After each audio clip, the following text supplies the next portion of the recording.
Welcome to Madasaling Pinoy, your prayer partner. Ngayon ay Biyernes ng ika-20 linggo sa karaniwang panahon.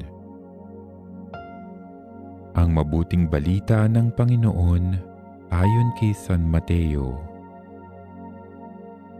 Noong panahong iyon, nagtipon-tipon ang mga Pariseo nang mabalitaan nilang napatahimik ni Jesus ang mga Saduceo.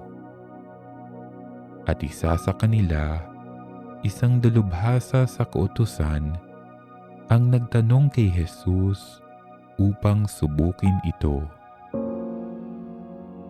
Guro, alin po ang pinakamahalagang utos sa kautusan?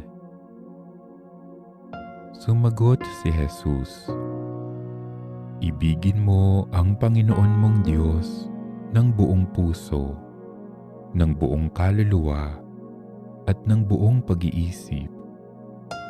Ito ang pinakamahalagang utos. Ito naman ang pangalawa.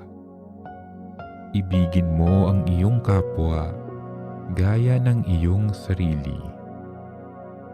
Sa dalawang utos na ito nakasalalay ang buong kautusan ni Moises at ang turo ng mga propeta.